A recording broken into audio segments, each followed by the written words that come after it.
बिस्मिल्लाहिर्रहमानिर्रहीम अस्सलामु अलैकुम अल्लाहुम्मा सल्ली अला व आले मोहम्मद सल्लल्लाहु ताला अलैहि वसल्लम। Welcome to straightforward with Talha जो तोयतंगे प्रोग्राम में भली कार चंदा से यकीनन अज जी सभिनीनि खां वॾी ख़बर असांजे दफ़्तर ख़ारजा जी प्रेस कॉन्फ्रेंस हुई, जंहिंमें उन्होंने इहो एतिराफ़ कयो आहे कि ॿ अञा दहशतगर्द अहिड़ा आहिनि जेके उन्हनि गिरफ़्तार करे वरिता आहिनि, जेके भारतीय रौजा एजेंट्स आहिनि जेके पाकिस्तान में दहशतगर्दी कनि पिया, जंहिंजो नालो ॿुधायो वियो आहे योगेश कुमार ऐं अशोक कुमार। यकीनन असांखे अभिनंदन भी याद है, कुलभूषण यादव भी याद है। शायद वरी भारतीय दहशतगर्दन के पाकिस्तानी चांहि पीअण जो शौक़ु थियो आहे त मोस्ट वेलकम, अची उन्हनि जी महिमान नवाज़ी कंदासीं, पर उनखे मुंहुं तोड़ जवाब भी मिलंदो ऐं उन्हनि जी दहशतगर्दी ते कामयाब न थींदी। इहो पैगाम अॼु असां Pakistan as a nation India खे ॾियूं पिया। पर जेका अॼु ख़बर साम्हूं आई आहे हुनजे मुताबिक़ हे ॿ दहशतगर्द आहिनि जेके पाकिस्तान गिरफ़्तार करे वरिता आहिनि ऐं हिननि एतिराफ़ जुर्म भी करे वरितो आहे कि हिननि पाकिस्तानियुनि जी टारगेट किलिंग कई आहे। जंहिंजा नाला ॿुधाया विया आहिनि शाहिद लतीफ़, मोहम्मद रियाज़। हे ॿ अहिड़ा पाकिस्तानी आहिनि जंहिंजी टारगेट किलिंग हिननि भारतीय दहशतगर्दनि कई। शाहिद लतीफ़ जी टारगेट किलिंग थी आहे 11 अक्टूबर 2023, मोहम्मद रियाज़ जी 8 सितंबर 2023। त यकीनन law and order situation, elections मथे ते आहिनि, भारतीय दहशतगर्दी साम्हूं अचे थी। कल्ह जॾहिं असां ॾिठोसीं पंजाब जी वज़ारत दाख़िला जेको आहे हिकिड़ो मुरासिलो जारी कयो, हिकिड़ो लेटर कढियो जंहिंमें ॿुधायो वियो कि सिक्योरिटी थ्रेट्स आहिनि। इस्लामाबाद में 3-4 ॾींहं में ख़बर आई कि स्कूल यूनिवर्सिटी बंदि थी विया आहिनि, सिक्योरिटी थ्रेट्स आहिनि। त इलेक्शन अचण खां अॻु में सिक्योरिटी थ्रेट्स जो वधणु यकीनन हिकिड़ी परेशान कुन ॻाल्हि आहे ऐं सदाई पाकिस्तान में जॾहिं बि चूंड ईंदियूं आहिनि इहो ई थींदो आहे। छो इहो थींदो आहे अॼु जे प्रोग्राम में डिस्कस कंदासीं ऐं इहा थ्रेट केतिरी ख़तरनाक आहे हिन खे डिस्कस करण लाइ मूं सां गॾु हिन महिल मौजूदु आहिनि ब्रिगेडियर रिटायर्ड गज़नफर अली साहब। ब्रिगेडियर साहब, thank you so very much sir for your precious time. Sir, इस वक्त सिचुएशन पाकिस्तान के लिए लॉ एंड ऑर्डर के हवाले से कितनी सीरियस है? क्योंकि हमने अभी ईरान का इंसिडेंट देखा, उससे पहले अफगानिस्तान हम देख रहे थे, उसके अलावा सर इंटरनेशनली पाकिस्तान के लिए प्रॉब्लम्स इंटरनली एक्सटर्नली दोनों फ्रंट्स पे हमें नज़र आ रहे हैं। इस वक्त Pakistan law and order situation के हवाले से कहाँ खड़ा है, क्या चैलेंजेस हैं हमारे सामने ब्रिगेडियर साहब? बहुत बहुत शुक्रिया। बिस्मिल्लाहिर्रहमानिर्रहीम। एक्सटर्नल थ्रेट की आपने और इंटरनल थ्रेट की बात की। मैं एक्सटर्नल थ्रेट का आपसे जिक्र करूं तो एक्सटर्नल थ्रेट में आपने ये देखा था कि एक ईरान ने पाकिस्तान के ऊपर मिसाइल हमला किया था, पाकिस्तान ने 48 आवर दिए, उसके बाद उसको रिस्पॉन्ड कर दिया। और जब रिस्पॉन्ड किया तो वहाँ पे ईरान की तरफ से स्टेटमेंट आई कि जी वहाँ पे जो लोग मारे गए वो ईरानी नहीं है। इसका मतलब पाकिस्तान का जो स्टांस था, और पाकिस्तान ईरान को बारहा कह रहा था कि आपके इलाके में BLA और BLF, बशीर ज़ेब, जावेद बेंगल, डॉक्टर अल्लाह नज़र जो इन तंजीमों को हेड करते हैं, और रबी मरी, वो आपके इलाके में रहते हैं। वहाँ से वो अफगानिस्तान जाते हैं, अफगानिस्तान से वो स्विट्ज़रलैंड चले जाते हैं। ईरान और अफगानिस्तान को फैसिलिटेट कर रहे थे, तो वहाँ पे वो लोग मारे गए जो पाकिस्तान में मिसिंग पर्सन के नाम पर जाने जाते हैं, उनके नाम भी रिलीज हो गए। पाकिस्तान का ये मैसेज जो है ये सिर्फ ईरान को तो एक रिएक्शन, एक काउंटर एक्शन के तौर पे दिया, लेकिन भारत को भी ये मैसेज पहुंच चुका है कि जी आपने इलेक्शन से पहले कोई अभी पुलवामा का अटैक करने की कोशिश की या कोई बालाकोट में कव्वे मारने आए तो it will be replied with force. और ये मैसेज बड़ा ज़रूरी था क्योंकि भारत इलेक्शन से पहले हमेशा दहशतगर्दी की वारदात अपने मुल्क में करता है। वो जैसे पुलवामा ने उन्होंने अपने फौजियों को मरवाया था इलेक्शन जीतने के लिए, और उसका ब्लेम पाकिस्तान पे लगा देता है। तो एक्सटर्नल थ्रेट तो आपकी फोर्सेस डिप्लॉयड है, अल्लाह का शुक्र है, पाकिस्तान आर्मी ईस्टर्न सेक्टर में, वेस्टर्न सेक्टर में डिप्लॉयड है, FCs भी है। हाँ, एक्सटर्नल से हमारे यहाँ इंटरनल थ्रेट क्रिएट होता है जो दहशतगर्दी रॉ करवाती है और CIA करवाती है। और रॉ की दहशतगर्दी की मिसाल आज आपने देखा कि जब जो प्रेस कॉन्फ्रेंस हुई उसमें जो एक टारगेट किलिंग जो एक जंगी जराइम के जुमरे में आता है, कुलभूषण यादव जो जेनेवा कन्वेंशन के तहत अगर कोई वर्किंग सर्विंग फौजी किसी मुल्क के अंदर जाके कोई दहशतगर्दी की वारदात कर रहा हो या दहशतगर्दों को सपोर्ट कर रहा हो या एस्पेनॉज कर रहा हो तो that is counted as a war crime. तो वो यहाँ पे आया और उसकी बहुत सारे सबूत पहले हो चुके थे। इससे पहले एक सबूत बड़े एहसन तरीके से अजीत कुमार डेविल जो इंडिया का नेशनल सिक्योरिटी एडवाइजर है, वो अपने एक रॉ ऑफिसर से बातचीत करते हुए दे चुका था, और वो वीडियो रिलीज हो गई थी जिसमें उसने कहा था कि पाकिस्तान के अंदर जो दहशतगर्द ग्रुप लड़ रहे हैं जिनको हमने ट्रेंड किया और CIA ने ट्रेंड किया, और बाकी वो दहशतगर्द जो है वो रिलीजियसली मोटिवेटेड नहीं है, वो कोई नजरियाती नहीं है, वो मर्सिनरीज हैं, हम उन्हें पैसे देंगे और उनको लड़ाएंगे, और वो पैसे वो उनको दे रहा था। तो बात ये तो बहुत अरसे पहले प्रूव हो गई थी। उसके बाद आपने देखा कुलभूषण यादव आया, उसने क्या कहा? उसने कहा जी मैंने पाकिस्तान के अंदर दहशतगर्दी को जन्म दिया है, फाइनेंस किया है, पेट्रोनाइज किया है, मेरा दफ्तर चाबहार में था, वहां से आके मैं दहशतगर्दों को मिलता था, कराची भी जाता था, और हम बलूचिस्तान में भी मैं मुख्तलिफ ग्रुपों को सपोर्ट कर रहा था।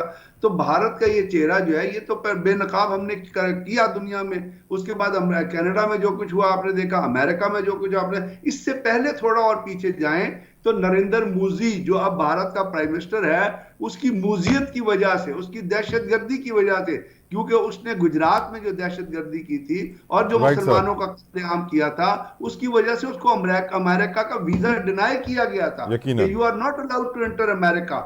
तो ये अब अमेरिका में जो कुछ हुआ है, वो कोर्ट में मुकदमा चल रहा है, वो इन्वेस्टिगेट कर रहे हैं, और कनाडा ने बड़ा कैटेगोरिकली, मेरा यही सवाल है ब्रिगेडियर साहब, मेरा यही सवाल है जिसकी तरफ आप जा भी रहे हैं सर। जस्टिन ट्रूडो ने आके बता दिया कि भारत के रॉ के एजेंट्स कनाडा में दहशतगर्दी करना चाह रहे थे। अमेरिका में हो चुका, अमेरिका में हो चुका, कर चुके थे, अमेरिका में हो चुका, बरतानिया में हो चुका, कतर में उनको सजाए मौत हो गई उनके रॉ के एजेंट्स को। तो दुनिया के सामने मोदी का दहशतगर्द चेहरा तो बड़ा बेनकाब ओपन हो गया, एक्सपोज्ड हो चुका है कंप्लीटली। पर अफसोस के साथ कोई भी उस चेहरे को देखने के बावजूद उसको हटाने के लिए कुछ नहीं कर रहा सर। इनफैक्ट वो इलेक्शन जैसे ही आ रहे हैं तो वो और अपनी दहशतगर्दी बढ़ाना चाहते हैं। तो साहब बात यह है कि इजराइल में नेतन्याहू क्या कर रहा है? 25,000 फलस्तीनी शहीद हो चुके हैं। उसमें दुख के साथ कहा जाता है कि 14,000 बच्चे हैं, 7,000 औरतें हैं, बहुत सारे अभी रबल के नीचे दबे हुए हैं। लेकिन आज की तारीख में भी जो बाइडेन जैसा हिटलर वाली पॉलिसी वाला इंसान नेतन्याहू के पीछे खड़ा हुआ और कह रहा और मारो मुसलमानों को। तो आपको दुनिया का कल्चर पहचानने की जरूरत है। इस वक्त दुनिया में जो वेस्टर्न वर्ल्ड है, जो प्रेशराइज किसी चीज पे, मुसलमानों को तो छोड़ देना, मैं मुसलमान ममालिक की बात ही नहीं करता, न मैं मुसलमान ममालिक के लीडरों की बात करना चाहता हूं, क्योंकि वो तो यहूदियत को गले लगा चुके हैं, हिंदुत्व को गले चकवा चुके हैं। और आपको याद है कि बहुत अर्सा पहले जब OIC की कॉन्फ्रेंस हो रही थी, तो वहां मसला जो है मुसलमानों का और पाकिस्तान, इंडिया या बाकी चीजों का, माइनॉरिटीज का डिस्कस, वहां पे सुषमा स्वराज को बुला के वहां पे जो सेक्रेटरी साहब थे उन्होंने उनको गले लगा दिया। So forget about the Muslim countries, they are a non entity as far as मुसलमानों के problems are concern. Western countries को देखें, सिवाय चंद मुल्कों के, आयरलैंड को कह लें या आप स्पेन को कह लें, जो मुसलमान नहीं है लेकिन उन्होंने अपने इजरायली को, सफीर को अपने मुल्क से निकाल दिया है, तो दुनिया जर्नली और डेवलप्ड ममालिक दहशतगर्दी को फरोग दे रहे हैं।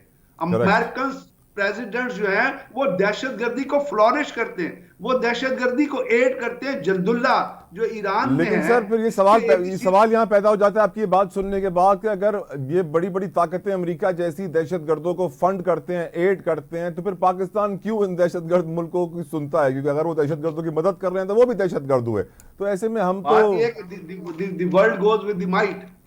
हम तो हमारे आजकल जो फॉरेन एक्सचेंज रिजर्व है वो कोई सिंगल डिजिट पे खड़ा हुआ है। यानी सर हम इंडिया को कोई भी दुनिया में अलाइन इसलिए नहीं कर सकता क्योंकि इंडिया एक बहुत बड़ी माशी ताकत है, पैसे वाला मुल्क है, तो कोई उससे पंगा नहीं लेगा, फड्डा नहीं लेगा। ऐसी बात कर रहे हैं आप? इंडिया फड्डे के अलावा वहां पे लोग तिजारत करना चाहते हैं ना। अब डिफेंस पैक्ट किसका हुआ है? पाकिस्तान का हुआ है या अमेरिका और इंडिया का हुआ है?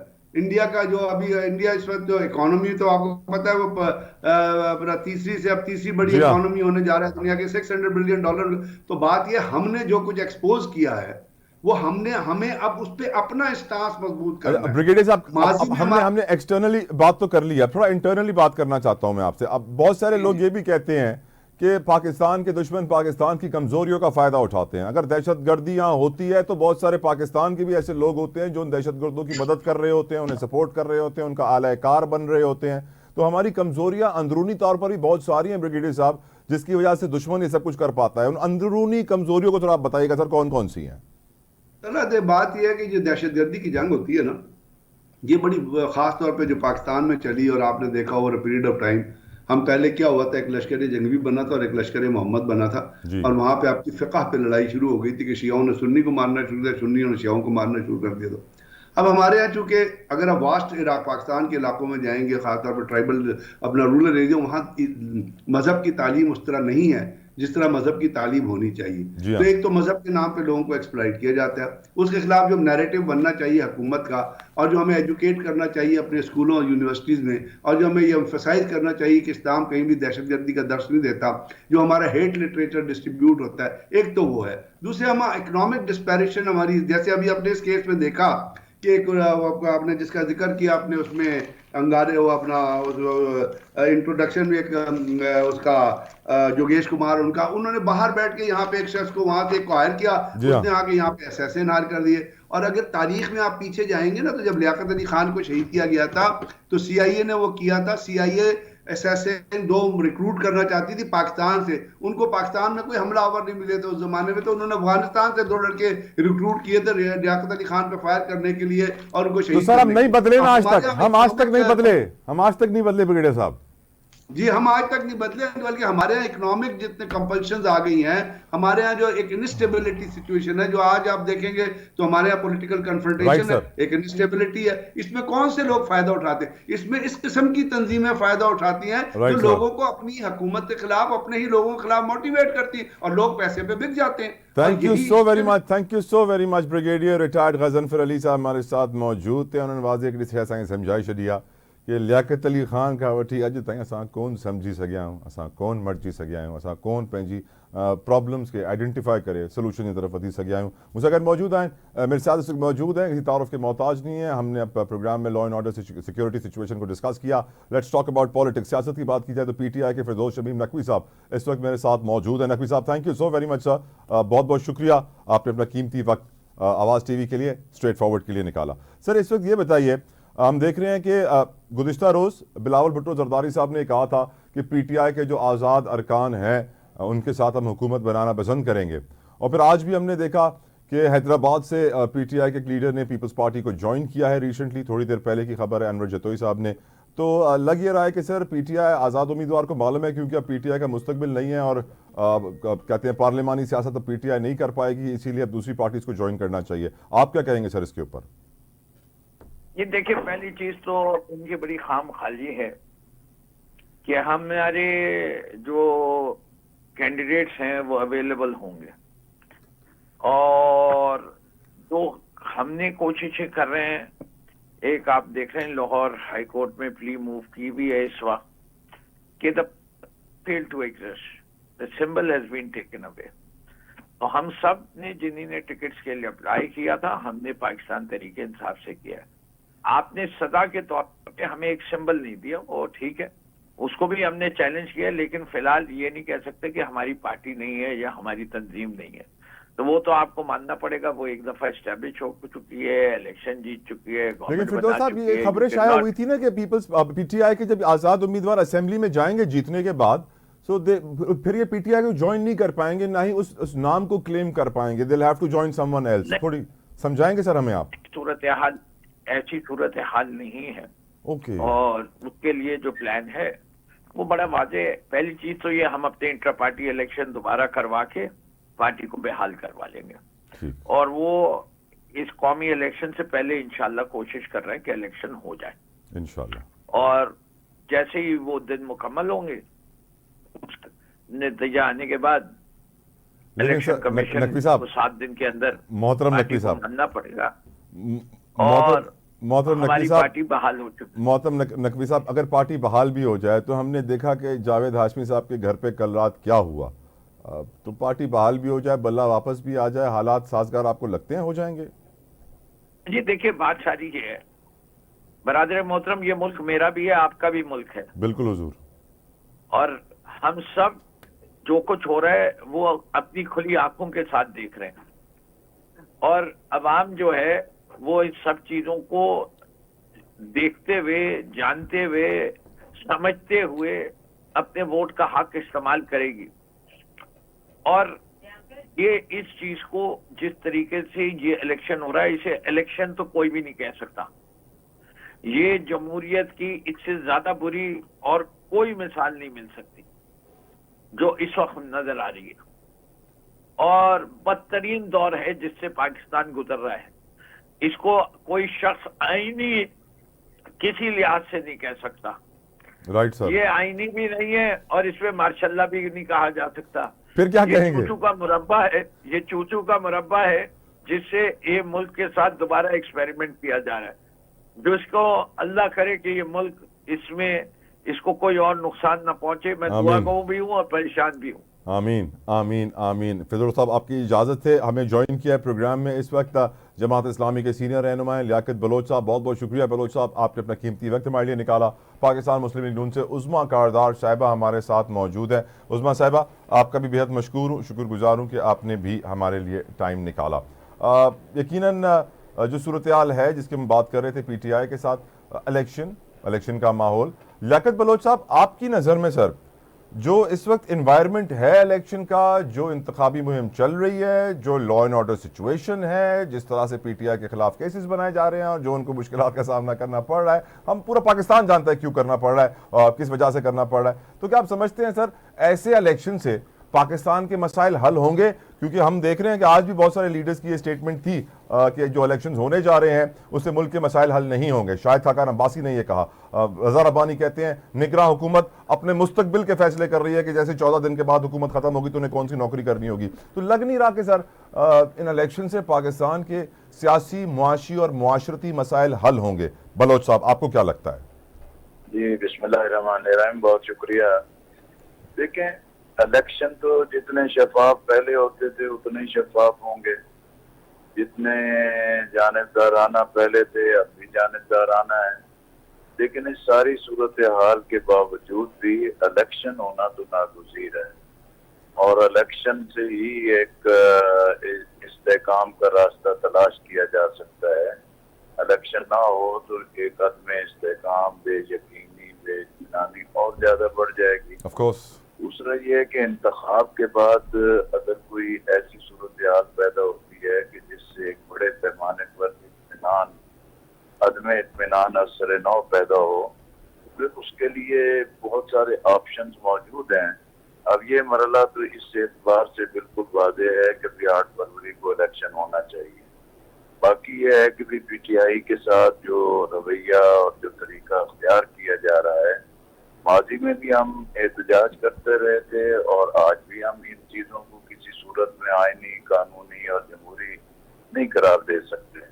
लेकिन ये मरला तो ऐसा है कि जिसमें खुद सियासी जमातों को गौर व फिक्र करना होगा कि भी जब हर दौर में एक नए अंदाज में तो बहुत ही एस्टैब्लिशमेंट की अपनाइयत तक पहुंच जाते हैं और दूसरे नजरअंदाज हो जाते हैं, तो उस पर एक नई कश्मकश नजर आती है। सर बिल्कुल इस पे बात करेंगे। बलोच साहब, सो सॉरी, मैं माजरत चाहता हूं सर कथा कलामी की। मुझे आपसे ना बहुत ज़रूरी शरई सवाल भी पूछना है जो सियासत से जुड़ा हुआ है, जो आज मौलाना फजलुर रहमान साहब की एक बड़ी स्टेटमेंट है, क्योंकि दीन के हवाले से है तो आपकी रहनुमाई भी चाहूँगा। उस्मा साहिबा, आई एम सो सॉरी, एक ब्रेक का मुझे कहा जा रहा है, कम बैक और आपसे डिस्कशन कंटिन्यू करेंगे। ब्रेक लीजिए।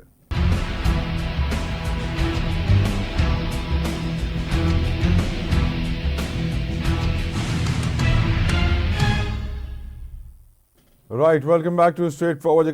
देखिए, जो विजुअल्स आप इस वक्त देख रहे थे वो उस्मा कारदार साहिबा के थे, जो कि आज मरीम नवाज साहिबा के साथ थी, जलसे के अंदर मौजूद थी और हमारे साथ भी इस वक्त उस्मा कारदार साहिबा मौजूद हैं। उस्मा साहिबा, जो वीडियो हमें इस वक्त प्रोड्यूसर साहब दिखा रहे हैं उसमें लग ऐसा रहा है कि आप जब जलसे पे थी तो आप मरीम नवाज साहिबा के साथ थी और फिर मरीम औरंगजेब साहिबा ने सिक्योरिटी गार्ड से कहा, जो मामूर थे, कि आपको स्टेज से हटाया जाए और फिर वो आपको हाथ से पकड़ के निकालते हैं। क्या वाकई ऐसा हुआ? ताला, मुझे तो हंसी आती है। आपको पता है कि मुझे ऐसी बातों से बिल्कुल कोई अब फर्क नहीं पड़ता। मैं आपको हकीकत हाल आप कहें तो बता दूं। बताएं। हुआ यूं था कि मैं अंदर आ गई थी। मुझे अली परवेज साहब ने और शाइस्ता ने अंदर तक तो कहा कि आप आ जाएं, लेकिन उन्होंने कहा कि जब मरियम साहिबा आएंगी तो फिर उसके बाद आप स्टेज पे ऊपर आ जाए उनके साथ।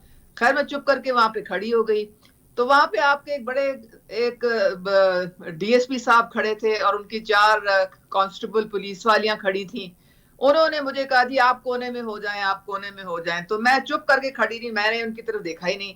और मैं भी, आपको पता है, दबंग हूं, मैं भी हिलती नहीं हूं अगर मेरी मर्जी ना हो। मैंने उनको कहा, मैंने सिर्फ सलाम अर्ज करना है और मैंने फिर चले जाना है। बहरहाल वो जब आई हैं मरियम नवाज साहिबा, तो आपको पता है वो तो बहुत इज्जत करती हैं और मैं दिल से उनका एहतराम करती हूँ, क्योंकि उनको पता है कि कौन उनके साथ सिंसियर है और कौन पार्टी के लिए खड़ा होता है। लोगों ने तो उस्मा साहिबा ये कहना शुरू कर दिया कि उस्मा साहिबा पीटीआई से आई हैं इसलिए ऐसा हुआ। नहीं नहीं, मैं आप मेरी बात तो सुने ना। वो जब आई है मरियम साहिबा तो उन्होंने जो वहां सिक्योरिटी खड़ी थी उन्होंने कहा था कि ये मेरे साथ ऊपर इन्होंने आना है, इनको आप आने दें। वो खुद मुझे अपने साथ ऊपर लेके गई और ऊपर लेके गई तो वहां पे मैं जब खड़ी हुई थी तो मरियम औरंगजेब साहिबा ने पता नहीं कुछ कहा या नहीं कहा। फिर मरियम नवाज साहिबा ने फिर कुछ मरियम औरंगजेब को कहा और मरियम औरंगजेब मेरा हाथ पकड़ के मुझे दोबारा वहां पे लेके आई और मुझे वहां पे खड़ा किया। तो इससे ज्यादा इज्जत आपको मैं कहती हूँ कि मुझे तो नहीं लगता। जो इज्जत आपको नून लीग में मिल रही है वो पीटीआई में नहीं मिली। ये पीटीआई वाले जो है ना, इनको बड़ा शौक है। इतनी तकलीफ होती है, क्योंकि मैं जब बात करती हूँ ना तो मैं इनको जूते की नोक पे रखती हूँ, तो इनको खुदा कोई मौका दे कुछ भी पकड़ने का। बात सारी ये है कि इनको ये हजम नहीं हो रहा कि मुझे मुस्लिम लीग नून की लीडरशिप इतनी इज्जत क्यों दे रही है। ये इनकी खाम ख्याली थी। ये सोच रहे थे कि वो तो खोटे लाइन लगा देंगे और फिर हम जनाब इनकी ऐसी की तैसी फेरेंगे। वो सारे उनके ख्वाब चिकनाचूर हो गए। तो आप ऐसी बातों पे ध्यान ना किया करें। आप मेरी बात पे यकीन करें कि अल्लाह ताला ने मुझे बहुत इज्जत दी है और मुस्लिम लीग नून ने मुझे अपना टिकट दिया है। मैं उनकी रिजर्व लिस्ट पे हूँ माशाल्लाह। और मैं इस वक्त मरियम नवाज साहिबा की कैंपेन में उनकी इंस्ट्रक्शंस से मैं डोर टू डोर कैंपेन कर रही हूँ NA 119 में। ठीक और ठीक। कुछ आप अवाम के दरमियान है तो फिर आपसे लोग पूछते होंगे ना कि नून लीग का मंशूर क्या है। मैं आपसे पूछूंगा, लेकिन पहले बलोच साहब से सवाल पूछने दीजिए प्लीज। लियाकत बलोच साहब, आज मौलाना फजलुर रहमान साहब की एक स्टेटमेंट थी जिससे मुझे एक 1000 वोल्ट का झटका तो लगा। वो कहते हैं आज की सियासत शरई नहीं है। थोड़ा वक्त पहले वो कहते थे औरत की हुक्मरानी शरई नहीं है। फिर वो मरियम साहिबा के साथ पीडीएम में शामिल भी हो गए, आराम से बैठ भी रहे थे, उस वक्त शरई हो गई। तो ये स्टेटमेंट कि आज की सियासत शरई नहीं है, वही इस्लाम कार्ड इस्तेमाल किया जा रहा है सियासत में। हुजूर, आप भी एक मजहबी जमात हैं, क्या इस्लाम कार्ड ऐसे इस्तेमाल करना चाहिए जिस तरह मौलाना फजलुर रहमान कर रहे हैं? लियाकत बलोच साहब।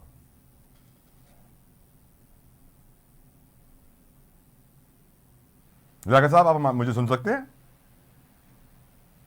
राइट, आई थिंक लाइन हमारी डिस्कनेक्ट हो गई। दोबारा रब्ता करते हैं बलोच साहब के साथ। कमिंग बैक टू यू उस्मा साहिबा, बहुत इंपॉर्टेंट क्वेश्चन है, क्योंकि बिलावल भुट्टो साहब ये कहते रहते हैं कि नून लीग इतनी बड़ी जमात है, मंशूर ही नहीं है। मरियम नवाज साहिबा ने आज कहा हमारा मंशूर ऑरेंज लाइन है। ये सुनकर ही मैं बड़ा परेशान और हैरान हो गया कि ऑरेंज लाइन मंशूर। प्लीज एक्सप्लेन, ऑरेंज लाइन मंशूर कैसे हो सकती है उस्मा साहिबा? देखिए मेरी बात सुने, पाकिस्तान में अगर कोई और ऑरेंज लाइन की तरह का मंसूबा इंटरनेशनल स्टैंडर्ड के मुताबिक आपको नजर आता है तो मुझे बता दें। पर मंशूर, मैनिफेस्टो की बात हो रही है। देखिए प्रोजेक्ट की बात नहीं, मैनिफेस्टो। मैं आपको बता रही हूँ ना, मैनिफेस्टो का मतलब है तरक्कियाती प्लान क्या है। तरक्कियाती प्लान मरियम साहिबा ने नाम नहीं लिया, लेकिन उन्होंने कहा जी वो जो सिंध से आए हैं 15 साल से वो हुकूमत कर रहे हैं, कोई 15 प्रोजेक्ट बता दें। उन्होंने फिर ये कहा कि मियां मोहम्मद नवाज शरीफ के मैं 1500 प्रोजेक्ट आपको बता देती हूँ। तो 1500 प्रोजेक्ट और ये ऑरेंज लाइन जो है उसको आप लिंक करें। जितने आप देखें यूनिवर्सिटीज हैं, आधी से ज्यादा पाकिस्तान में मियां मोहम्मद नवाज शरीफ के जमाने की बनी है। जितने हॉस्पिटल्स हैं PKLI समेत मोस्टली जो खासतौर पे जो पंजाब, सारे मियां मोहम्मद नवाज शरीफ के जमाने के बने हैं। आप जितनी मोटरवेज देख लें सब मियां मोहम्मद नवाज शरीफ ने बनवाई है। आप जितने एयरपोर्ट्स मेजर देख लें सब उन्होंने बनाए हैं। तो ये वो तरक्कियाती काम है लोगों के लिए जो उन्होंने बेहतरीन सहूलियात दी। आपकी जो लैपटॉप स्कीम थी वो आप देखें कि वो नौजवानों के लिए जो दानिश स्कूल जो खोले गए, इक्वल अपॉर्चुनिटी उनको दी गई। ये सब उनके जमाने की बातें हैं सारी। अच्छा, और भी बहुत सारी स्टेटमेंट्स हैं मरियम साहिबा की, और भी बहुत सारी स्टेटमेंट्स हैं जिनमें मैं आपकी राय लेना चाहता हूं। If you would allow me please Usma साहिबा। बलोच साहब हमें दोबारा ज्वाइन कर चुके हैं। लियाकत बलोच साहब, बहुत इंपॉर्टेंट क्वेश्चन है। आज फिर मौलाना फजलुर रहमान साहब ने एक इस्लाम को इस्तेमाल किया है सियासत में। उन्होंने फरमाया कि आज की सियासत शरई तौर पे दुरुस्त नहीं है। पहले वो कहते थे औरत की हुक्मरानी शरई तौर पे दुरुस्त नहीं है, फिर पीडीएम में मरियम साहिबा के साथ वो शामिल हो गए। तो आपकी नज़र में क्या फजलुर रहमान साहब दीन को इस्तेमाल कर रहे हैं अपनी सियासत को चमकाने के लिए? लियाकत बलोच साहब जी देखें, इसकी बहरल वजाहत और उसकी तफसील तो वो खुद ही बता सकते नहीं, हैं। आपकी नज़र में सियासत शरई है पाकिस्तान में या नहीं? मेरी बात तो सुन लेना जी, पूरी तो नहीं ना, जो आप चाहते हैं मैं वही कह दूं। मसला उसमें यह है कि जब आइन की खिलाफ वर्जी होती है, कानून की खिलाफ वर्जी होती है, तो सब यही कहते हैं ना कि भाई ये आइन और कानून से चीजें मुतसादम हो रही हैं, बुनियादी हकूक छीने जा रहे हैं। इसी तरीके से शरीयत के भी अपने एक असूल हैं। अगर उसके तकाज़ों को और उसकी शराइत के मुताबिक चीजें नहीं चलाएंगी तो एक मौक़िफ़ तो पेश किया जा सकता है कि भाई ये उन चीजों से मुतसादम है। अब पार्लियामेंट बने, असम्बलियां बने, वो कानून साजी करें, कानून साजी जो शरीयन इस्लाम और कानून के मुतसादम हो, तो ये जाहिर है फिर असम्बलियां खुद अपने वजूद पर एक सवाल खड़ा करती हैं। मजमूई तौर पर जो पूरा निज़ाम है वो उलझा हुआ है, वो डिट्रैक हुआ है। अब इसको ठीक करना तो सियासी क़यादत और सियासी जमातों का काम है। लेकिन यही बात मैं पहले भी कहना चाह रहा था कि भी नेशनल लीडरशिप को माजी की गलतियों से सबक सीखना चाहिए, रजू करना चाहिए, डायलॉग करना चाहिए। Right sir. और कौमी तरजीहात पर, कौमी क़यादत को कम अज कम एजेंडे पर इकट्ठा होना। Right sir, right sir. लेकिन सर मैं सोचने पर मजबूर हूँ। हम कहते हैं हम इस्लामिक रिपब्लिक हैं, हम कहते हैं कि यहाँ शरीयत के मुताबिक फैसले होते हैं। मैं ये सोचने पर मजबूर हूँ बलोच साहब, यहाँ तो शराब बेचने के लाइसेंस दिए जाते हैं, तो फिर ये शरई काम हुआ सर, शराब बेचने का लाइसेंस देना इस्लामिक रिपब्लिक के लिए? सर नहीं, वो तो गलत है। लेकिन ना वो हर पर कानून तो ऐसा लीगली दिए जाते हैं ना सर। कर रहा हो, शरीयत की खिलाफ वर्जी कर रहा हो, वो आइन के भी खिलाफ है, शरीयत के भी। इंसान ही करते हैं ना, जो बाख्तियार होते हैं, जो मनसब पर बैठे होते हैं, इक़्तिदार पर बैठे होते हैं, जिनके अपने करैक्टर जो है कि आर्टिकल 62-63 के मेयार पर पूरे नहीं उतरते। और फिर अदालत में कहा जाता है कि 62-63 सिर्फ नबी करीम है। दो चार हो रही है ना सर, अदालत में तो कह दिया गया कि 62-63 सिर्फ नबी करीम सल्लल्लाहु अलैहि वसल्लम है। सारे सियासतदान इससे एग्री भी करते हैं, लेकिन फिर भी कानून है। ये अदालत ने ऐसा नहीं कहा। उन्होंने तो एक मेयार बताया कि सादिक अमीन नबी अकरम सल्लल्लाहु अलैहि वसल्लम है, और ये मेयार सिर्फ उन्हीं के लिए है। अब जैसे आर्मी चीफ ने यूथ के गैदरिंग में कहा है कि रियासत मदीना नहीं, रियासत तैयबा है, ये मुख्तलिफ इस्लाहें हो सकती हैं, लेकिन ये है कि भाई जो काम होना है अगर आप उसके मुताबिक नहीं करेंगे तो असूल और आइन और कानून तो अपनी जगह मौजूद है, लेकिन अमल उसके मुताबिक नहीं है तो उस पर एक तहफ़्फ़ुज़ और एतराज़ तो रहेगा। ठीक सर, ठीक सर। उस्मा कारदार साहिबा, मरियम नवाज साहिबा की आज एक और ऐसी स्टेटमेंट थी जो काबिल हैरत थी मेरे लिए मैडम। वो कहती है ना हम मुल्क छोड़कर जाएंगे और ना ही हमारे बच्चे। मैडम आधी जिंदगी तो उन्होंने बाहर गुजार दिया, वो कह रहे हैं मुल्क छोड़कर नहीं जाएंगे। अजीब सी बात लग रही है। देखिए बात सुने, कोई अपना मुल्क जो है ना वो शौक से छोड़ के नहीं जाता है। मियां मोहम्मद नवाज शरीफ जो है उनको वैसे मैडम जिसके पास एवन फील्ड में फ्लैट होगा ना वो बड़े शौक से जाएगा, ये मुझे यकीन है। आप देखें, मेरे बच्चे जो हैं अगर पढ़ने के लिए बाहर जाते हैं तो कोई बात नहीं है। इमरान खान के भी बच्चे बाहर पढ़ रहे हैं, वो तो पढ़ने के बाद भी उन्होंने तकलीफ गवारा नहीं की कि वो वापस आ जाए, वो वहीं के वहीं हैं। तो पढ़ाई के लिए हमारे हजारों लाखों बच्चे पाकिस्तानी जाते हैं और बाहर रहते हैं। इसमें क्या कोई कतगन है कि आप अगर बच्चों को बाहर पढ़ने के लिए भेज रहे हैं, कोई बात नहीं है। आप देखें ना कि मरियम नवाज साहिबा के जो अपने बच्चे हैं वो तो यहीं पे हैं सारे, उनकी बेटी भी यहीं पे है और जुनैद सफदर वो भी यहीं पे है, और कई अगर नौकरी के लिए कई बच्चों ने जाना होता है तो वो बाहर भी जाते हैं। क्या प्रॉब्लम है इसमें आप लोगों को? देखें, ये मियां मोहम्मद नवाज शरीफ जो है उनको 22 साल एक जमहूरी प्रोसेस से बाहर रखा गया। उनको या तो कैद बंद में रखा गया, या उनको जला वतन कर दिया गया, या उनको ताहयात नाअहल कर दिया गया। ये इससे बड़ी ज्यादती क्या हो सकती है? कौन चाहता है कि मुल्क से बाहर जाए? और उस्मा साहिबा, पाकिस्तान के अवाम के लिए धड़कता है। क्या यही वजह है कि पाकिस्तान के अवाम के लिए यही वजह है कि नवाज शरीफ साहब जलसों जुलूसों में बहुत कम नजर आ रहे हैं? शहबाज शरीफ साहब फ्रंट फेस हैं। देखिए मुझे समझ नहीं आती आप क्या एक्सपेक्ट करते हैं। सारी लीडरशिप जो है नून लीग की वो सब इस वक्त मैदान में निकले हुए हैं। मियां मोहम्मद नवाज शरीफ लीड कर रहे हैं पूरी कैंपेन, लेकिन उनको बहुत एक और अहम जो काम वो कर रहे हैं, जिनको वो बहुत अहमियत देते हैं, जिसके लिए वो कहते हैं कि साड़ी गल हो गई है। मंशूर में जो इकोनॉमिक और जो मईशत की बहाली है, उसके लिए वो दिन रात अपनी टीम के साथ बैठे हुए हैं और उन्होंने कई प्लान जो है उनको कहा है कि जी मुझे तसल्ली नहीं है, इससे भी बेहतर मुझे प्लान चाहिए मईशत को की बहाली के फौरन जो हम इम्प्लीमेंट कर सकें। कब आएगा ये मंशूर आवाम के सामने? अब तो 14 दिन रह गए मैडम, 2 हफ्ते इलेक्शन में, मंशूर कब आएगा? मैं आपको बता रही हूँ, आपके जो मंशूर तो हम लोगों ने पहले ही नून लीग ने परफॉर्मेंस से प्रूव कर दिया है कि उनका क्या मंशूर है, लेकिन अब जो मंशूर बन रहा है वो 27 यानी आज 25 तारीख है, कल 26 है, परसों इंशाल्लाह ताला जो पूरा मुसवदा है और वो पूरा प्लान है, जामे प्लान, वो पीपल्स पार्टी की तरह सिर्फ 10 पॉइंट नहीं है, वो तो 9 पॉइंट मियां नवाज शरीफ ने 21 अक्टूबर को आपको दे दिए थे जलसे में, वो जिस बिस्वे वो थे वो भड़के मार रहे हैं। ये जामे मंशूर है जो आपके सामने परसों आ जाएगा, फिर आपको मेरे ख्याल में उम्मीद है कि चैन आ जाएगा। ठीक, यकीनन चैन आएगा, सबको चैन है, पूरे पाकिस्तान को चैन आएगा। लियाकत साहब, जमात इस्लामी का मंशूर मैं चाहूंगा कि हमारे व्यूअर्स के लिए प्लीज सर बताएं आप। ये देखा, जमात इस्लामी ने तो अपना मंशूर जो है वो सबसे पहले आज से 3 माह पहले ही पेश कर दिया था और लाहौर में एक बड़ी तकरीब में सिराजुल हक साहब ने उस मंशूर को अनाउंस कर दिया था और उसके तमाम सेलियंट फीचर्स पर दर्जनों आलम भी आए हैं, मुख्तलिफ टीवी प्रोग्राम्स भी हुए हैं। बुनियादी तौर पे तो हम ये चाहते हैं कि मुल्क में आइन और कानून की फरमारवाई हो, कुरान और सुन्नत की बालादस्ती हो और कौमी वसाइल की मुनसिफाना तकसीम हो और तालीम भी, सेहत भी, छत भी और रोजगार भी सबके लिए होना चाहिए।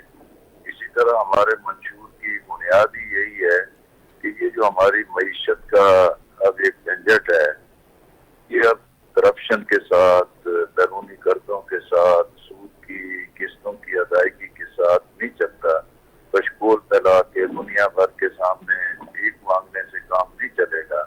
इसमें साथ की कनात और गैर तरक्याती अखराजात को कट करना पड़ेगा और खुद नसारी, अपनी कौम पर एतमाद, अपने अवाम की सलाहियतों पर एतमाद, ज़राअत और जो मादनियात हैं और वसाइल हैं हमारे, उन पर एतमाद के साथ हम पाकिस्तान को बहरान से निकाल सकते हैं।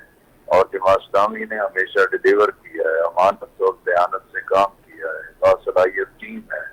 कोरोना कोविड का मामला हो, सैलाब और जल्जले का मामला हो, गजा के मुसलमानों की मदद का मामला हो, कश्मीर के मजलूमों की मदद का मामला हो और इसी तरह IDPs या कोई भी मसला आता है उस मसले पर जमात इस्लामी मैदान अमल में मौजूद होती है। तो अगर हमें अल्लाह ताला मौका देते हैं तो इंशाल्लाह हम अपने मंशूर को उसको पूरी रूह के साथ नाफिज करेंगे। कहते हैं कि खुशहाल पाकिस्तान भी हो, खुशहाल सूबे भी हो, खुशहाल शहर और क्या। आमीन आमीन आमीन। लियाकत साहब, वो कहते हैं जमात इस्लामी मकबूल तो है पर कबूल नहीं है सर, कबूलियत के लिए क्या कर रहे हैं सर?